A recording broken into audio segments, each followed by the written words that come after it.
Good morning. It's Pop again. Dennis Murray. Um, I have to begin. Today is Popcast 57, and it's called Nature's Wisdom Part 7. I have to begin with another very, very sad note.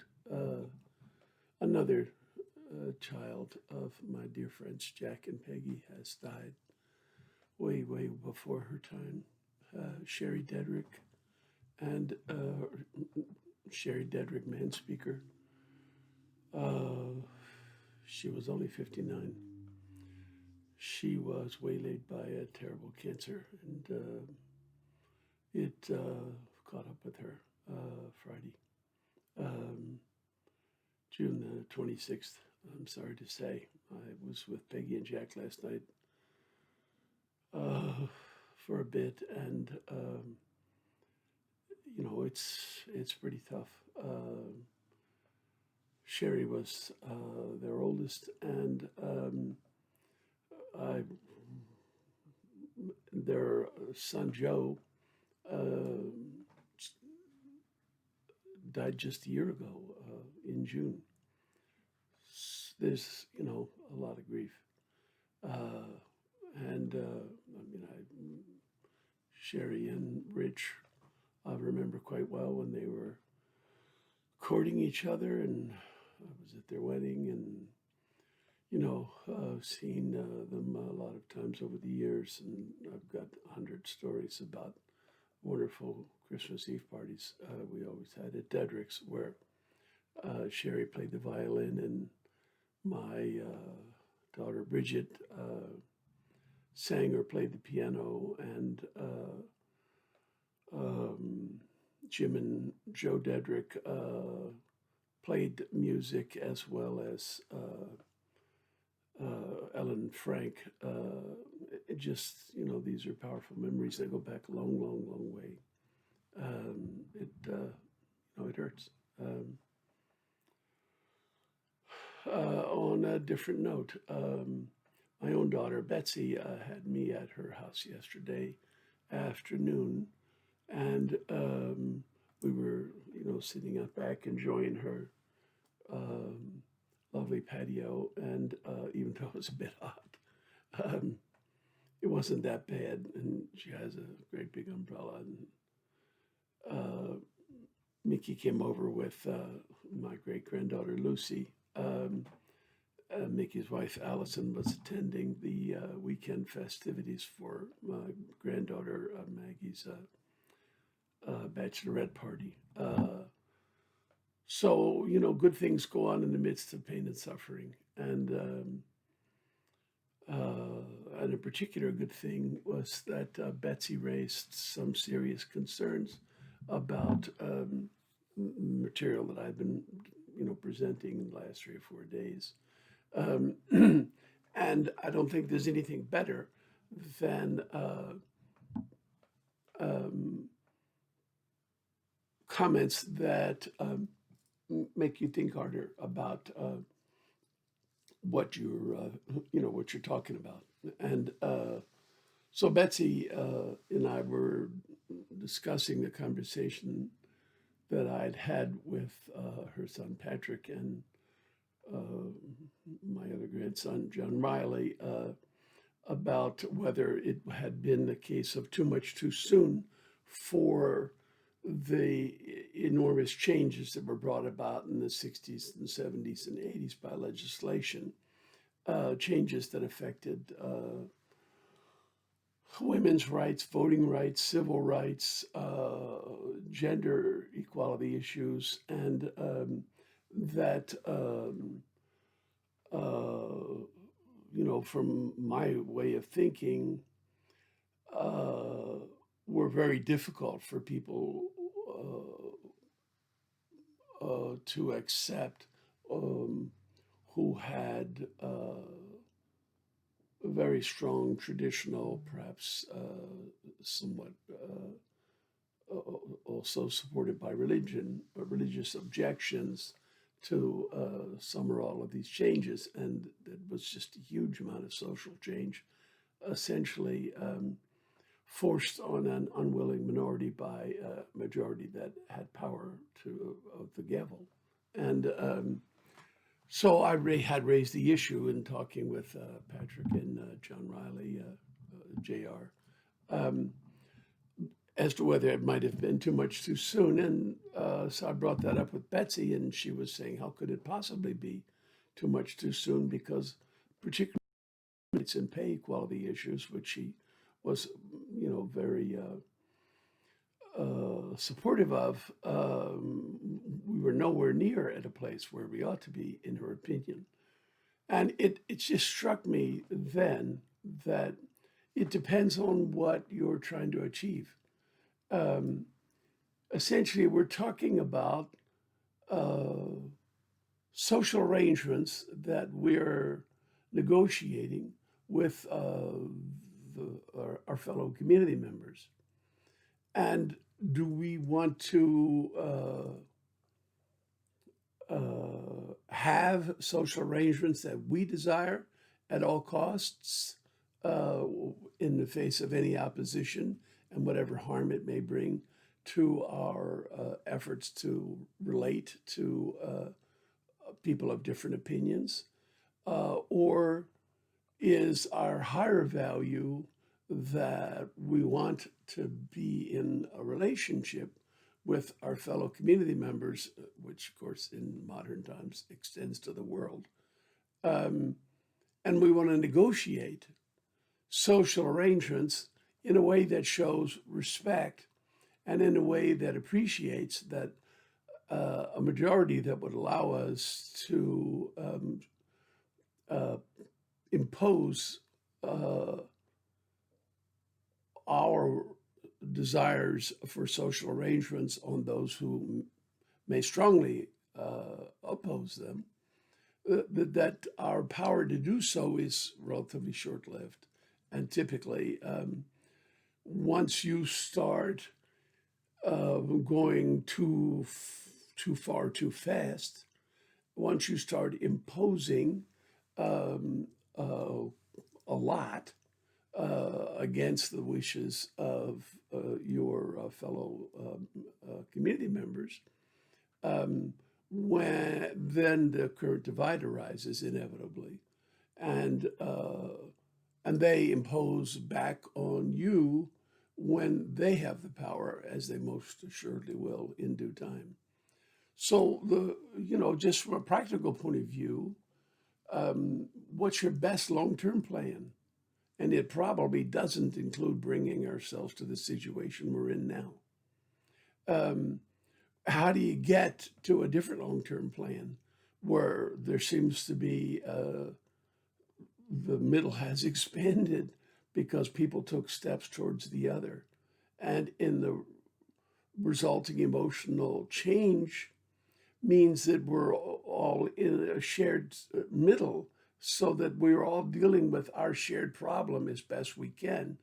And while none of us are going to be happy with the particular arrangements from year to year about budget matters and decade to decade about broader social arrangements, we all recognize that this is our problem, that we have these differences and we have these important responsibilities to meet, and in the midst of all these differences.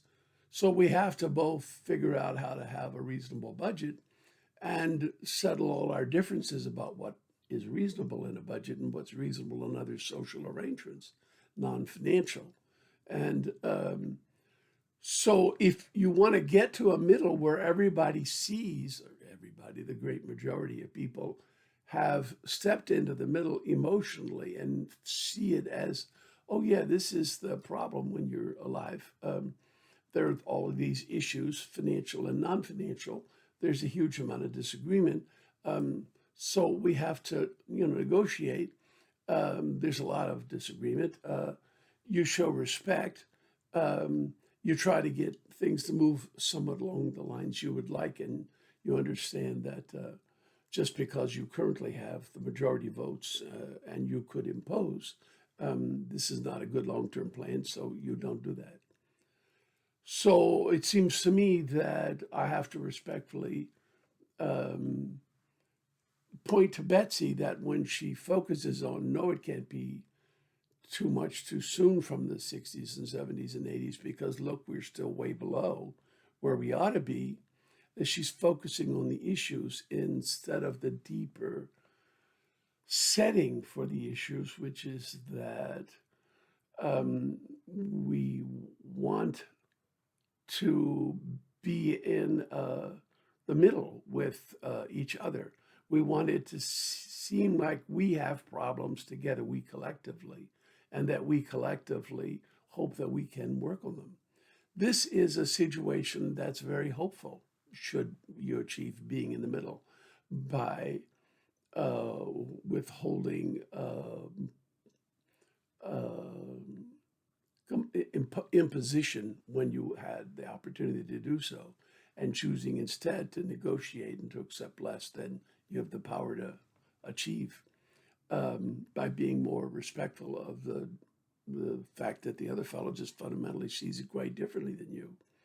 So that you'd have to, if you want to end the division, if you want to have a much more lived sense of the gift of each other, um, then you have to begin by recognizing that all the issues, as important as they are less important than achieving this state of hopefulness amongst us.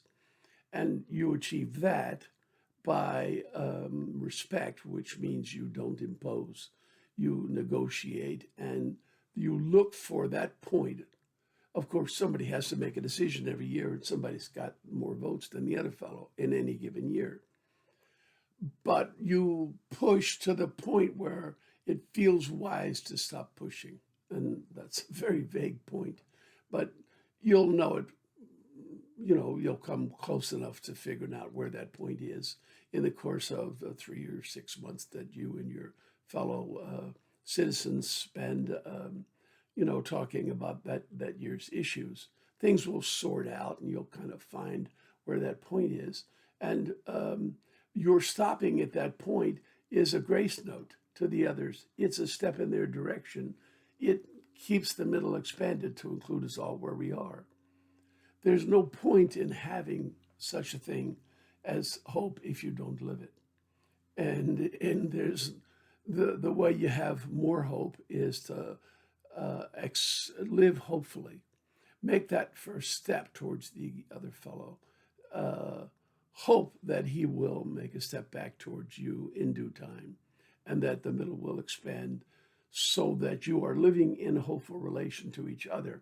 And the problems become enormously more manageable because they're just problems at that point. They're not something that we hate each other over. We disagree with them. And our disagreements are deeply rooted and very hard for us to be logical and objective about. But we accept that about ourselves and each other. We are just as illogical and unobjective about many aspects of things we want from life from each other as others are in their dealings with us. So if we accept that it's a simple fact of human nature that's very, very difficult to live together, in part because uh, there's an awful lot of aspects of ourselves that are somewhat illogical and emotionally laden and trigger events, but we all have them. So that the process of living together is fraught with risk of blowups, and it's very easy just to start calling each other names and figure that the other guy is just the real problem, and you hope they move to Mars or to the other side of the Earth. And of course, now unfortunately with the internet, we know if they move to the other side of the Earth anyway. So that wouldn't be a solution, and I'm afraid that even if we asked them all to move to Mars and in a couple of years we're able to help them do that, um, we'd then be in contact with Mars. And it'd be the same as if they lived in the next county. Not going to solve the problem. So it's unfortunate that the problem is only solvable by accepting that. Pick your favorite self-deprecating word. Uh, a lot of days you are, acting foolishly, acting irrationally, not really up to your best self, or some other stronger words that we'll skip from using here in the public arena. Um, but those apply to you as well as to the other fellow, and it shouldn't be startling that it's really hard to get that hopefulness between you that allows you to see that it's a shared problem. Everybody's got all kinds of baggage, all kinds of issues that they can scarcely address. And but you can still share a hope by moving towards the other if he moves back towards you. And you begin hope, you begin by living hope, by taking that first step. It's just silly to talk about I'm hopeful unless I actually take steps that are hopeful. If you don't live it, it's not real. It's BS. Um, so that's my thought for today. That I was very grateful to have some ideas put up that were in opposition to mine because it helped me see more clearly what I'm trying to say. Doesn't mean I'm right or Betsy's wrong. Um, we're going to talk more about this in times to come because this is a really huge subject that needs to be unpacked quite a bit. Um, and I want to finish off the day with a quote from Jung. Somebody put up, I guess the New York Jung Foundation put this up. Uh, Jung says, wholeness is not achieved by cutting off a portion of one's being, but by integration of the contraries. Integration of the contraries, think about it. So if you want to be in a fruitful relation with the fellow members of your society, that means you really want to live the gift of each other.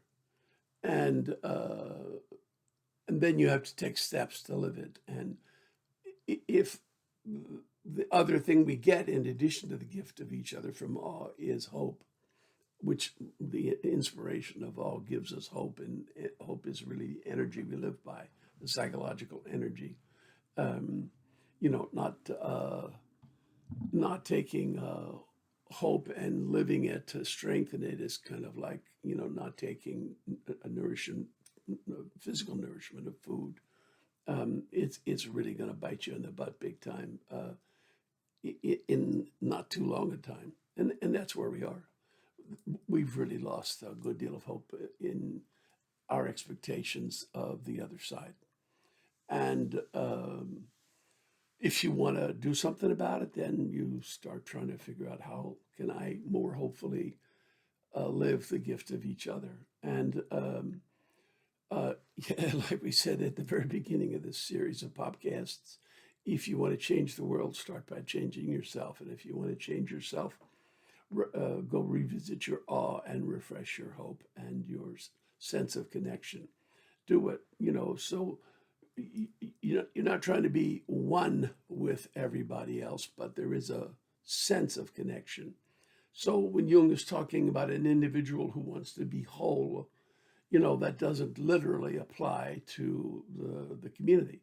We can't be whole in the sense of being one person, but wholeness is a good concept that fairly applies to the community, and you don't achieve it by sending half the people to the moon or to Mars. Uh, you achieve it by integrating the contraries. And the only way to do that is to strengthen your hope. That's my thought for today. Um, there'll be lots more days to come on these matters because I think they're kind of crucial. Anybody that wants to send a comment or criticism, I'm so welcoming of them because they just seem like wonderful events that benefit us moving forward. Okay, take care. See you tomorrow. Bye-bye.